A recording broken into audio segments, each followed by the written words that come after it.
So gusto nyo bang matutong magkwento tungkol sa pamilya nyo and Korean? Kasi yan mismo yung pag-uusapan natin ngayon. Tutulungan ko kayo kung paano ba magtanong at syempre kung paano i-describe yung mga kapamilya natin sa paraang masaya at madaling matandaan. Tara, umpisahan na natin. Pero syempre, bago ang lahat, mag-greet muna tayo sa Koreano. Sabayan nyo ako ha. 안녕하세요. Ulit, 안녕하세요. One more time, 안녕하세요. Perfect! Ang galing!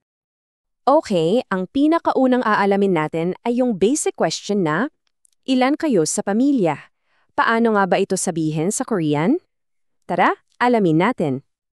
Okay, pakinggan yung mabuti ha. Ito yung tanong. 가족이 몇 명이에요? Pakinggan natin ulit ng dahan-dahan. 가족이 몇 명이에요? Okay, pangatlong beses. Sabayan nyo na ako ha. Ready? 가족이 몇 명이에요? Yan. Ang ibig sabihin lang yan ay ilan ang miyembro ng pamilya mo. Para mas mag-gets natin, tingnan natin kung paano to ginagamit sa isang totoong usapan. Meron tayong dialogue dito sa pagitan nina Rihan at Tuan. Pakinggan natin. So, mauuna si Rihan. Itatanong niya kay Tuan, Tuan 씨는 가족이 몇 명이에요? pakinggan nyo ulit. Tuan 씨는 가족이 몇 명이에요? Isa pa, subukan nyo nang sabihin, Tuan 씨는 가족이 몇 명이에요? Pansinin nyo, dinagdag lang yung pangalan ni Tuan sa simula. At ito naman yung sagot ni Tuan. Pakinggan natin. 어머니하고, 형하고, 저, 세 명이에요. Ulitin natin. 어머니하고, 형하고, 저, 세 명이에요. Isa pa, 어머니하고, 형하고, 저, 세 명이에요. Ang sabi niya, nanay, kuya, at ako, tatlo kami. Yung importante dito ay yung salitang hago. Ito yung parang at or and sa Filipino pag naglilista ka. Simple lang, di ba? Siyempre, magtatanong pabalik si Tuan. Gagamitin niya lang yung parehong tanong pero papalitan niya yung pangalan. Pakinggan niyo. 리한 씨는 가족이 몇 명이에요? Dahan-dahan ulit. 리한 씨는 가족이 몇 명이에요? Last time. 리한 씨는 가족이 몇 명이에요? Ganun lang kadali. Ito naman yung sagot ni Rian. Medyo mahaba, pero kaya to. Ready? 4명이에요. 저는 아버지하고 어머니하고 여동생이 있어요. 우리팀 나ten. 4명이에요. 저는 아버지하고 어머니하고 여동생이 있어요. One last time. 4명이에요. 저는 아버지하고 어머니하고 여동생이 있어요. Ang sabi niya, 4 kami. Mayroon akong tatay, nanay, at nakababatang kapatid na babae. Ginamit niya ulit yung hago para pagdugtungin yung tatay at nanay. Okay, ngayong marunong na tayong magtanong, kailangan naman nating alamin yung mga tawag sa bawat miyembro ng pamilya. At meron ditong isang very important rule sa Korean culture, lalo na sa tawag sa mga nakakatandang kapatid. Eto, makinig kayong mabuti kasi super importante to ha. Sa Korean kasi, iba ang tawag mo sa ate at kuya mo depende kung lalaki ka o babae. Unahin natin, kunwari lalaki ka. Ang tawag mo sa kuya mo ay 형, 형. Sabihin nyo nga, 형. Ulit, 형.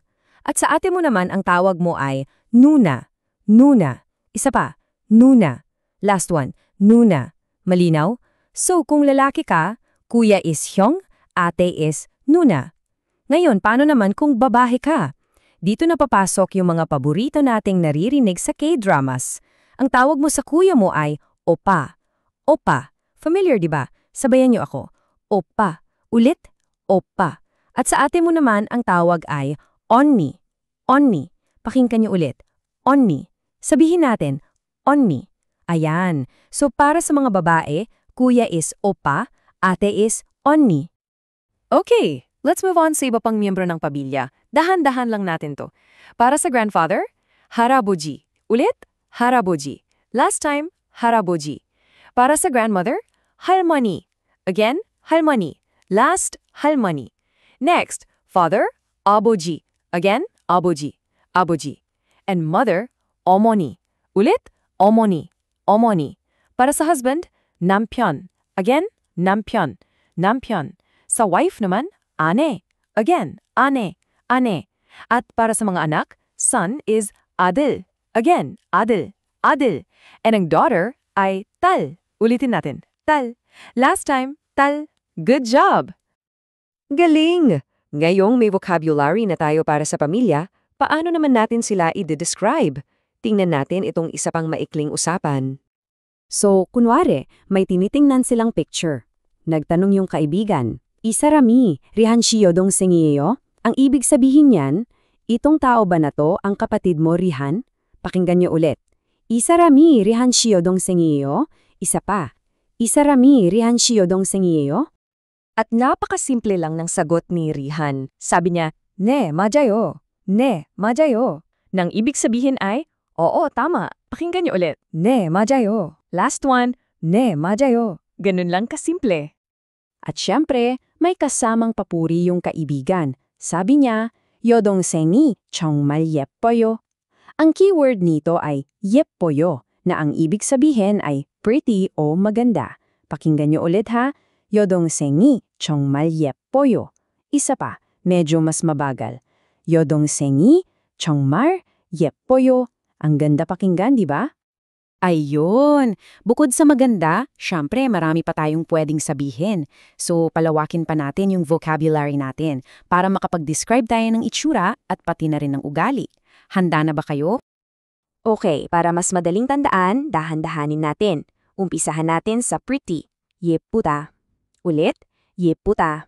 Isa pa, 예쁘다. Para sa cool or handsome, 멋있다. Again, 멋있다. Last time, 멋있다. Ngayon, para sa height. Tall ay 키가 크다. Ulit, 키가 크다. Last, 키가 크다. Yung kabaliktaran, short, ay 키가 작다. Again, 키가 작다. 키가 작다. Next, para sa body type. Slim ay 날씬하다. Again, 날씬하다. Last one, 날씬하다. Ang opposite naman, chubby, ay 뚱뚱하다. Again, 뚱뚱하다. 뚱뚱하다. At para sa personality, funny or interesting ay 재미있다. Again, 재미있다. 재미있다. At panghuli, kind, 친절하다. Ulitin natin, 친절하다.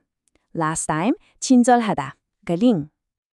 Wow, ang galing nyo. Ang dami nating natutunan, no? Para mas tumatak yan sa isip natin, i-review natin lahat. Ready na ba kayo? Okay, review muna tayo sa family. Sabayan nyo ako ha. Game! 할아버지, 할머니, 아버지, 어머니, 형, 누나, 오빠, 언니, 나, 남편, 아내, 아들, 딸. Ang galing! Okay, isa pang beses. Let's go!